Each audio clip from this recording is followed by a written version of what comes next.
Multiplication and division of real numbers, the basics.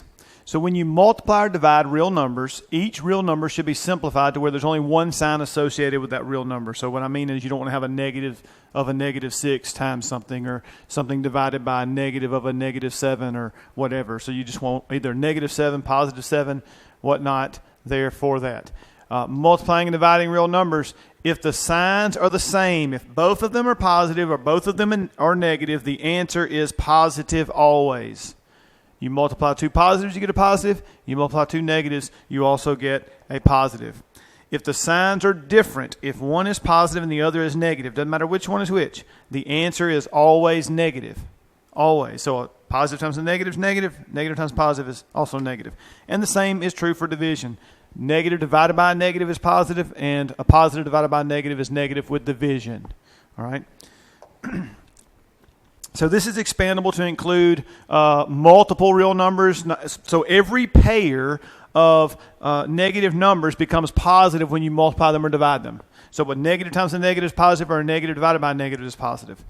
So you can expand it out and say, okay, if we use this knowledge, we say an even number of negatives. So if we have 4, that's just 2 pairs. Well, the first pair makes a positive, and the next pair makes a positive. So if I have an even number of negative real numbers, it produces a positive final answer. If I have an odd number of negative real numbers, it produces a negative final answer. So if I have 5 negatives all being multiplied, the first pair, the first 2 make a positive. The next pair, the third and the fourth one make a positive. And I'm left with that one negative sign on the 5th one, and that makes my final answer negative. And that's what I mean by that. So if you want to, you can keep up with it. Just multiply the first 2 and see what that is, then times the next term and keep doing, your rule of positive times positive is positive, or, whatnot.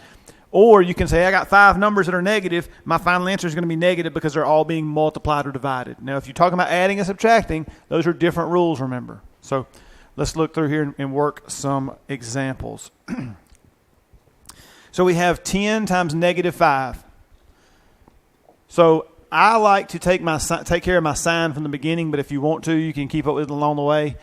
I look at this and go, I have a positive 10 times a -5, so my answer is negative. I already know that. I either take care of it first or I come back to it last. And then I say, okay, what is 10 times 5? 10 times 5 is 50.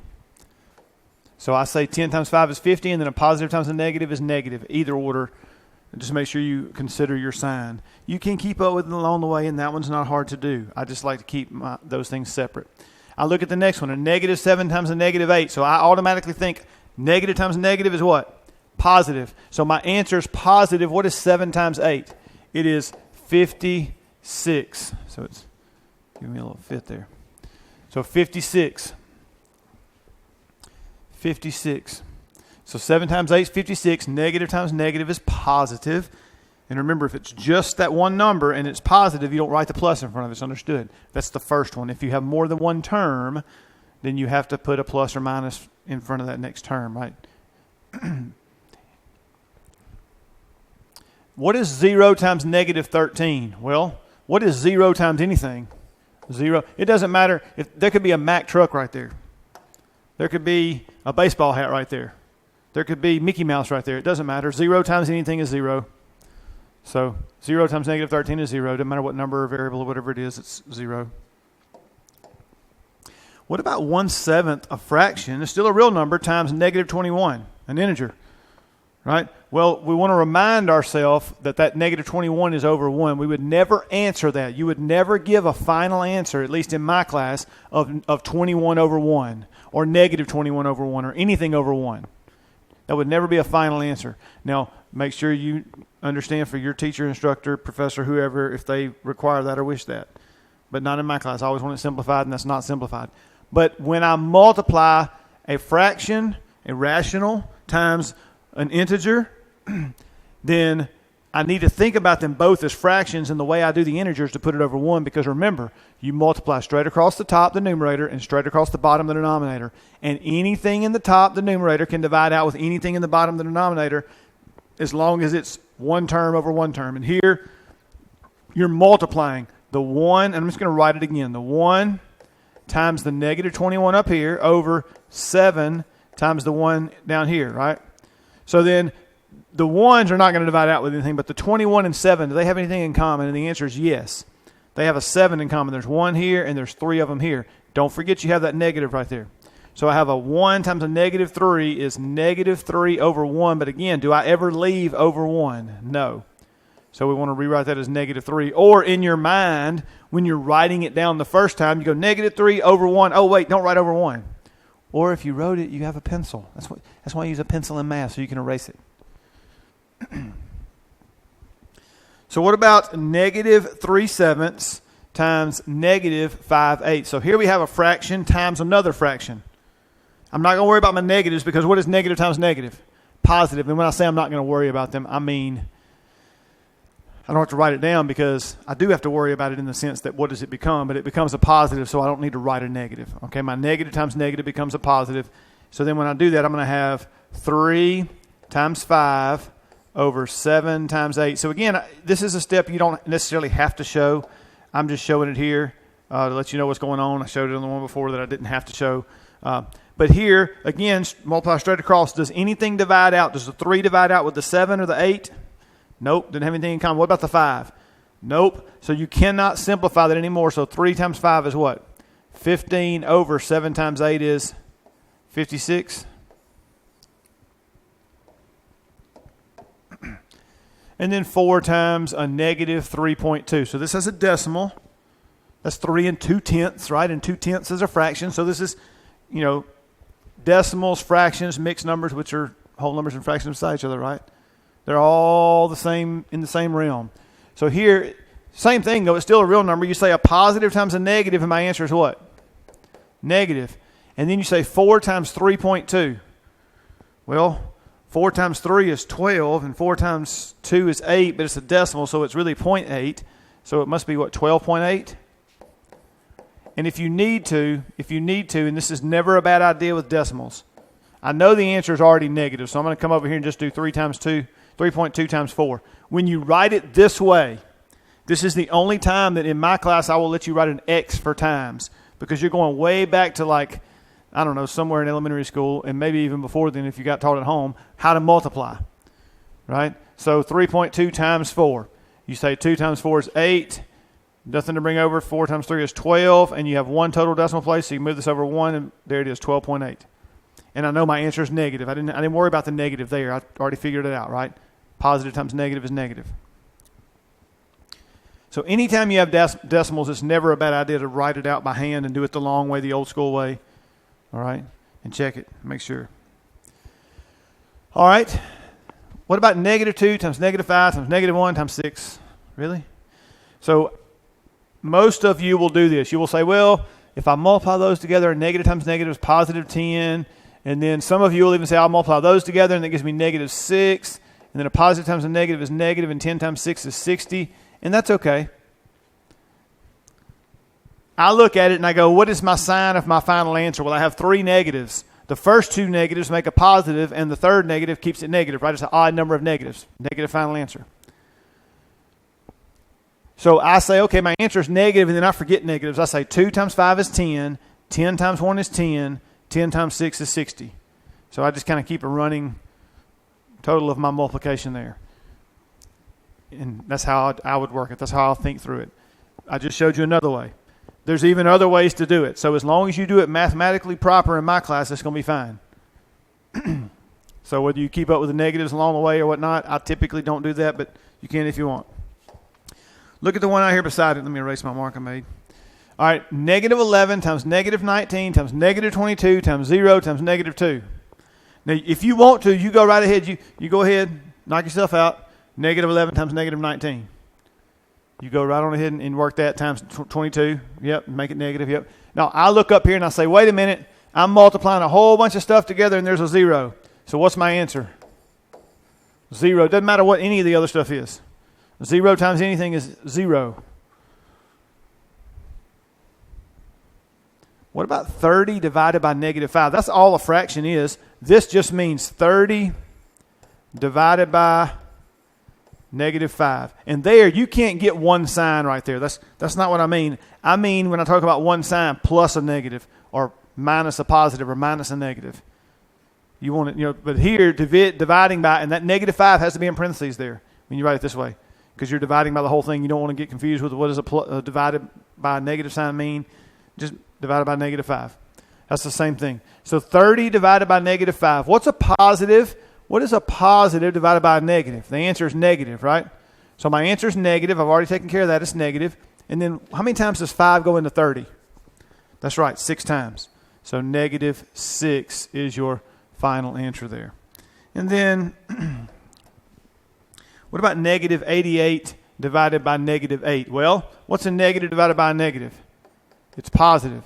So my answer is positive. I'm not going to worry about writing a plus. What is 88 divided by 8?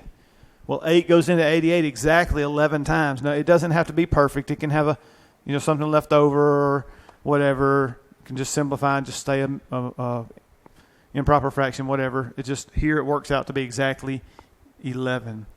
Look at the next one. 0 divided by negative 9. Remember, a fraction is the part over the whole. So if I have 9 somethings and none of them are left, I have 0 out of 9, and that's okay. So 0 divided by negative 9, you could say, well, 0 is not positive nor negative. That's right.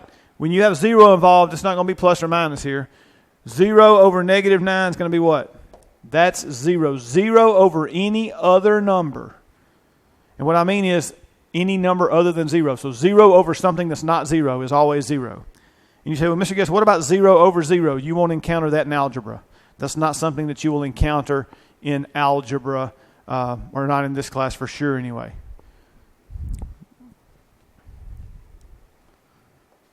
But if you go far enough in math and you do encounter that, you will attack it with algebra, even though you won't necessarily face it in this course or an algebra course per se.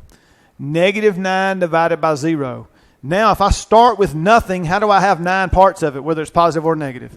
I can't. If you divide by 0, the answer is undefined or not defined. Okay? Undefined. And I will let you write UND. I will let you abbreviate. Now, again, if you're in someone else's class, you want to make sure do they let you abbreviate or not. So I would let you abbreviate, but somebody else may not, and that's fine. They're your teacher. They get to tell you what goes in their class and what doesn't. 160 divided by negative 10. So that's the same thing as 160 over negative 10 this way. Okay, same thing. It's a fraction. So if I wanted to, I like thought clouds. I'm going to think about it as 160 over negative 10 if I need to. May not need to on this one. But if I did, that's in my little thought cloud out there. I like thought clouds. That means you're not done with the problem, and it's just helping you think about it another way, or it's helping you do some steps or whatnot. So, or it's a little aside. So let me go figure this out over here, because that's the only thing I have to work on this problem, and all the rest of the stuff I don't. So let me go figure it out. So here, I'm just thinking about it a different way. So a positive over a negative, the answer is going to be negative. And then how many times will 10 go into 160? 16 times. So negative 16.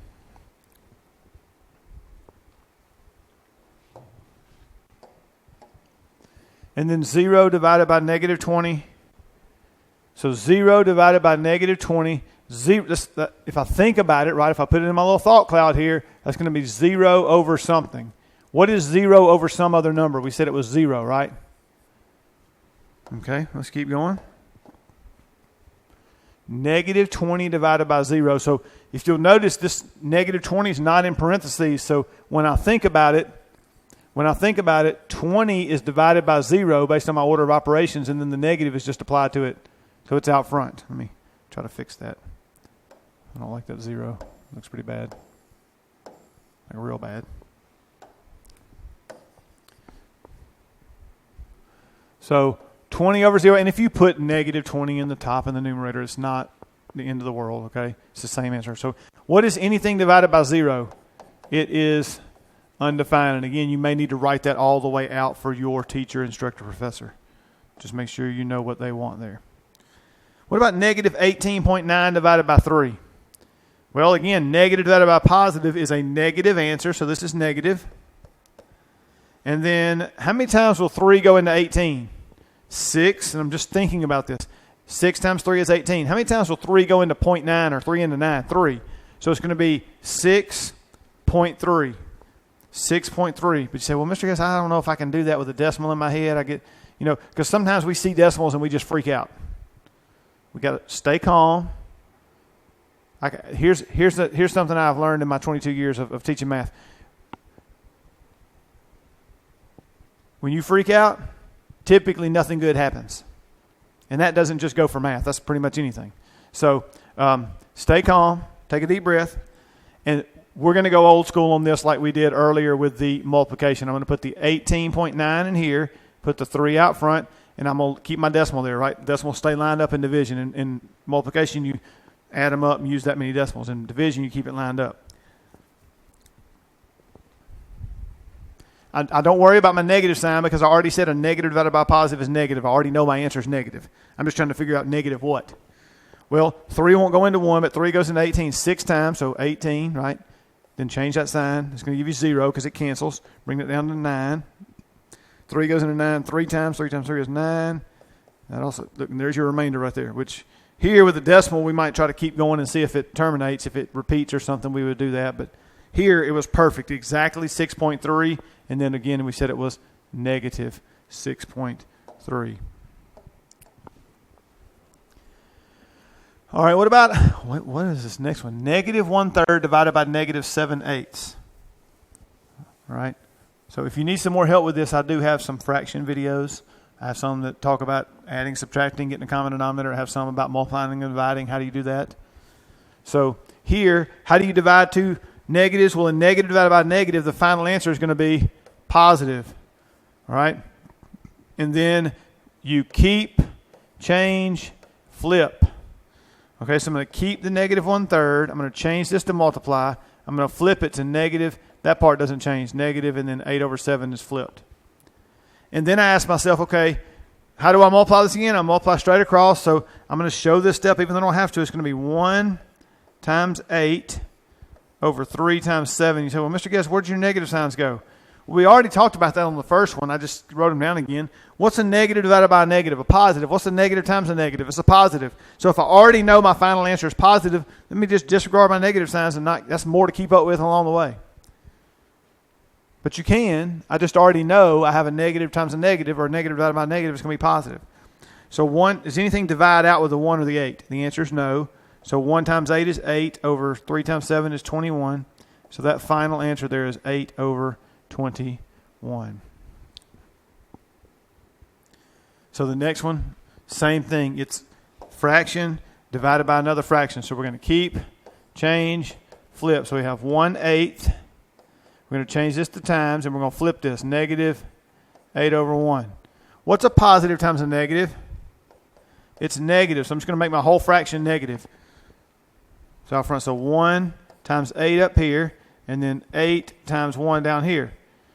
1's not ever going to divide out. Do the 8's divide out? Yes, they're both the same thing, so they become what? 1. So this whole numerator is 1 times 1, and this is 1 times 1 down here. So what's that mean? That means this is negative 1/1. But do we ever answer over 1? So it's really what? Negative 1. That whole thing is negative 1.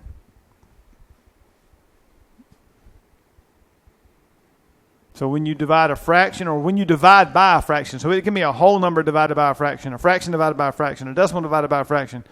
It could be Mickey Mouse divided by a fraction.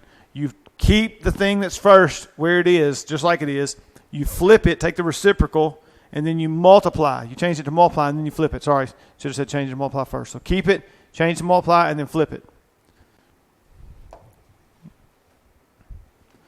So here, we're going to do a few things here just with some variables in them. So negative 8 times 4x. We're really still just multiplying the real numbers, the negative 8 and the 4. The 4 just happens to be a coefficient of 4x, right, of x. So negative times positive is negative. And then what is 8 times 4? It's 32, and then I have x, right? I have 4 x's, and I take 8 of them. So just 4x, and 4x is 8x, and plus 4 more x is 12x, and plus 4 more is 16x. And you keep going all the way up to 32x. And it's negative because a negative times a positive is negative. Then we'll work across here. Negative 6 times negative 5/6 y. So look, here, if you wrote this, you wrote the wrong thing. If you write a slanted fraction without parentheses, it's wrong. There's no other way to say it. You can't argue your way out of it. I can't argue my way out of it. The president will be wrong. The pope will be wrong. I'll be wrong. Whoever will be wrong, okay? You cannot do it. I'm not holding me to a different standard than you. I couldn't do this. I'd be wrong if I did this. We don't write slanted fractions. I harp on those all the time. Slanted fractions are harder to know when you can and can't than to actually do them. Now, typically speaking, your math teacher is going to know enough math. They know when it's okay and when it's not. But my personal opinion, teaching students who are trying to learn that don't know when a fraction can be slanted or not, we should never do it. We should always do a horizontal. It will reduce confusion. So I won't do it, but there it is. I want to show you that would actually be wrong. If you did this, now you're okay because the parentheses are around it, but nobody does that. Nobody does that. I ain't never seen it done right. All right. Put that over 1 because, again, an integer times a fraction, it's over 1. If you want to, you could even remind yourself that this y is over 1. You don't necessarily need to, but it's over 1. So that tells you that y is in the top, the numerator. So we're going to have a negative times a negative is positive. And we're going to have 6 times 5 times y up here. And then in the bottom, in the denominator, 1 times 6. And the 6's are going to become 1's. So in the top, you have 1 times 5y is 5y over 1 times 1 is 1. I could have just said, you know what, I don't even need to write that. Or if you write it this way, you come back and say, wait a minute, that answer is just 5y.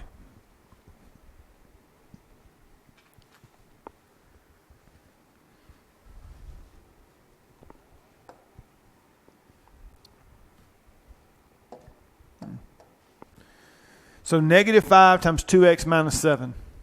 So here, you're doing the same thing that you did on those two. We just don't have a fraction on this one, except you're doing it twice. You're taking this negative 5 and multiplying it by the 2x, and you're multiplying it by the negative 7. That is called distribution. You're going to distribute, in this case, the negative 5 to the 2x and then to the negative 7. So I'm going to do what I call show the distribution. If you know this and you know it well, you don't necessarily have to show this step unless your teacher tells you have to, and you always want to know that. So minus, let's see. Actually, I want to write it like it is here. So it's minus, and then it's going to be negative 5 times 7. Right? This minus sign's here, this is here, and then the 7's here. So that's going to end up being negative 5 times 2x is negative 10x. And then negative times negative is positive. 5 times 7 is 35.